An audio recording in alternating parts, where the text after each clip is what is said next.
Hi friend, in today's video we're going to be learning how to draw Saint Clare of Assisi. I'm going to show you how to draw her using simple lines and simple shapes. We celebrate her feast day on August 11th, and for this project you need a piece of paper, a pencil, and something to color with.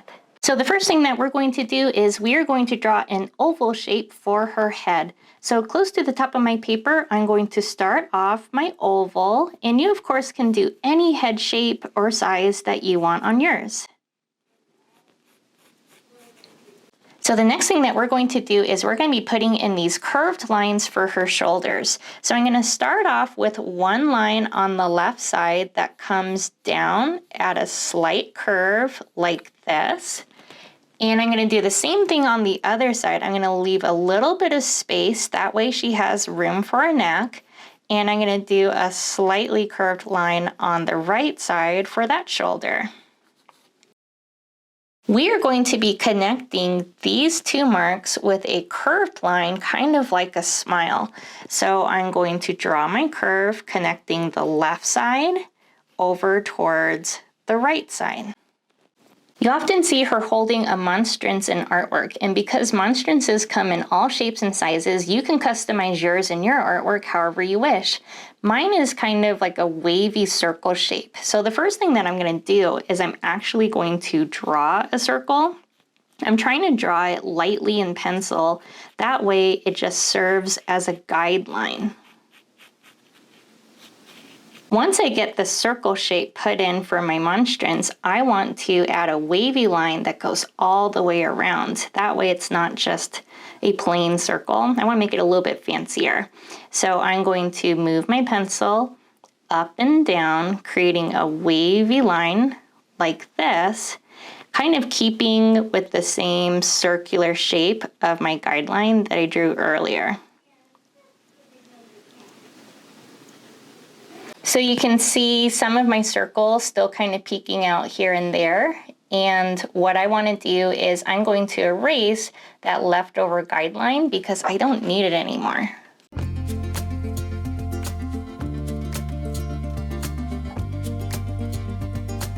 The next thing I'm going to do is I'm going to put in this circle for the Eucharist. So in the middle of my monstrance, I'm going to draw a circle shape for my host. You can make that as big or as small as you want on yours.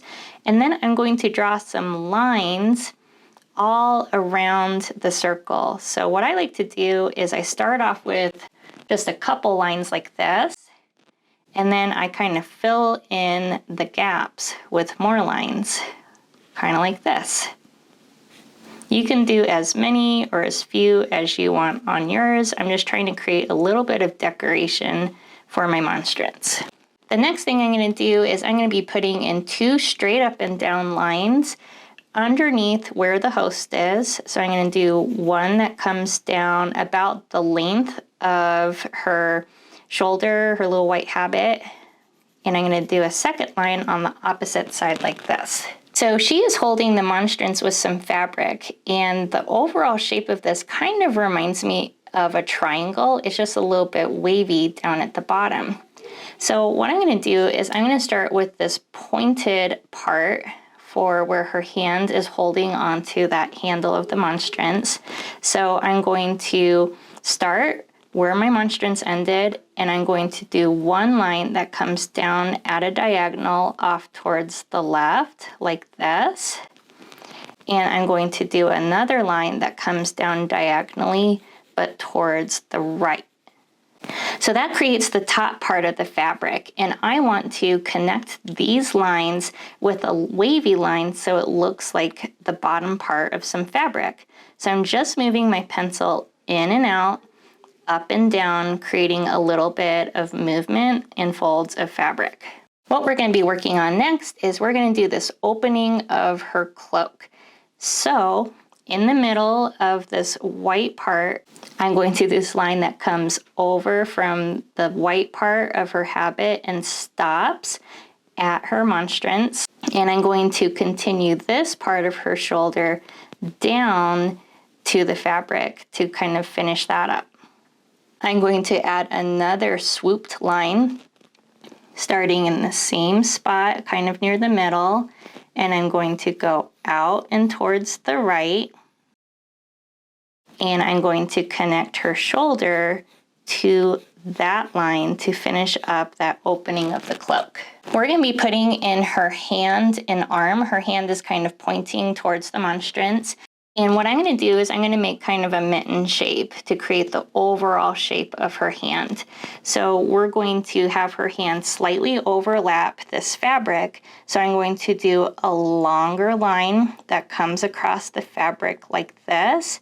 It kind of looks like a smile line at the beginning. And I want to have this part of her hand be taller and longer because those are her taller fingers. So I'm going to come back this way,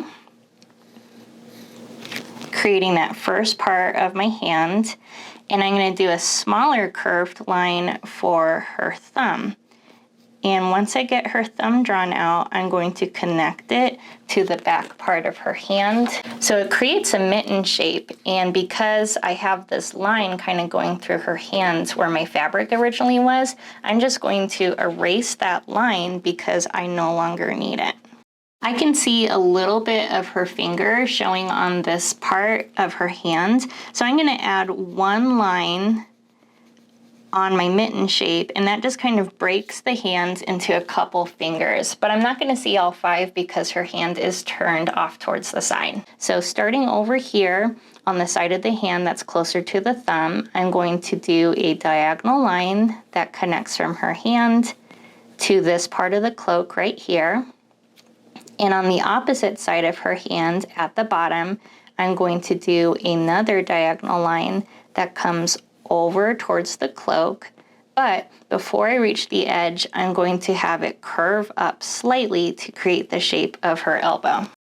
We're going to create some lines for the sides of her skirt, so you can make them as wide or as narrow as you want for your Saint Clare. So I want her waist to kind of line up with where like her shoulders are. So kind of here, underneath this hand, I'm going to do one diagonal line that comes off towards the left corner of my paper. And I want to stop when I get close to where I want the bottom of her skirt, of her robe to be. I also want to put another line on this right side, so kind of lining up with like her shoulder and her elbow. I'm going to put a second line that comes out at a diagonal kind of towards the right side of my paper. And I want it to be the same height and length as the one that I did on the left side. I'm going to finish off her skirt by drawing a curved line like a smile, and that's going to make her skirt look like it's more full and flowing. We're going to finish these parts of her cloak, and they're kind of slightly curved, think kind of like a parenthesis. So what I'm going to do is I want to have the top part of her cloak extend all the way down towards the bottom of her skirt, but it's a little bit shorter than her skirt. So I'm going to have it end and touch her skirt with a little bit of space at the end at the bottom. I want to do the same thing over on this side, and I want them to line up and be about the same length. So you just want to make sure that wherever her shoulder ended, you're kind of continuing that line on the opposite side of the fabric for her monstrance, and it's going to come down and connect to her skirt in the similar spot as where you ended on the opposite side. We're going to be working on her habit next. So she has this black habit that kind of comes up in like a long, kind of like upside down U or like frown kind of line. So what I'm going to do is at the top of her head, I'm going to have one side come down towards the left. And if you hit the monstrance, you're just going to stop that line.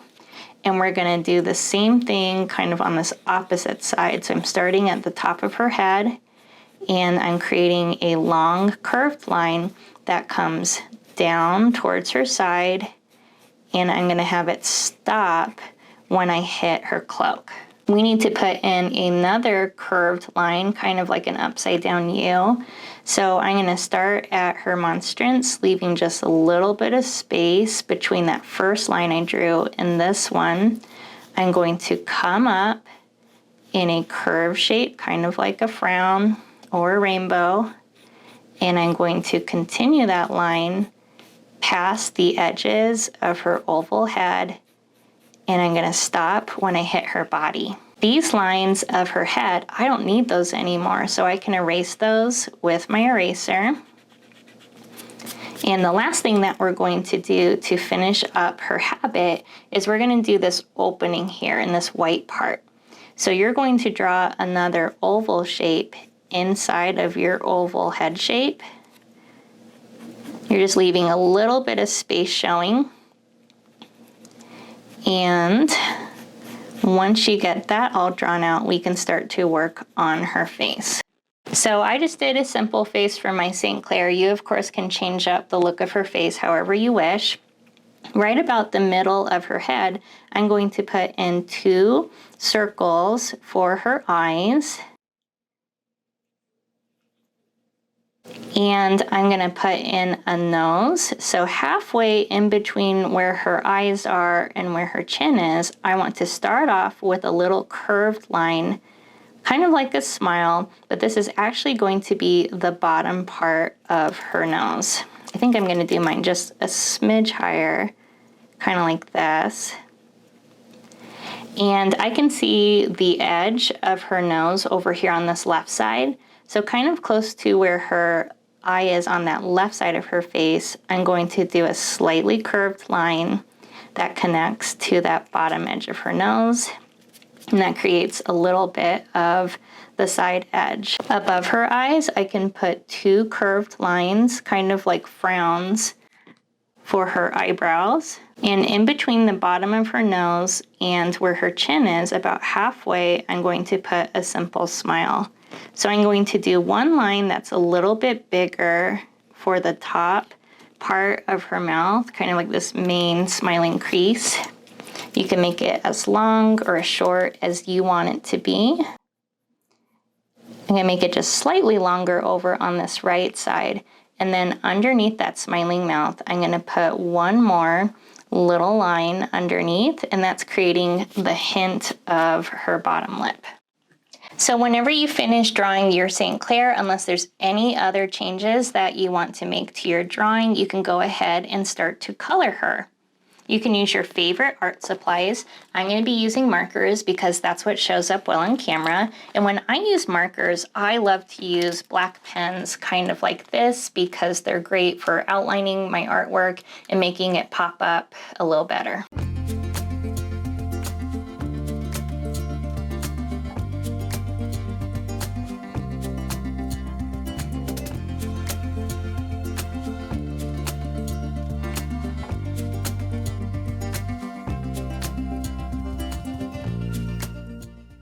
Thank you so much for drawing along with me. I would love to see how your drawings turned out. Feel free to tag me on social media. If you're new to the channel, my name is Amy Heyse and I post new Catholic-inspired art tutorials here on my channel every week. Another way that you can help support my channel is through my Buy Me a Coffee page and art supply wish list.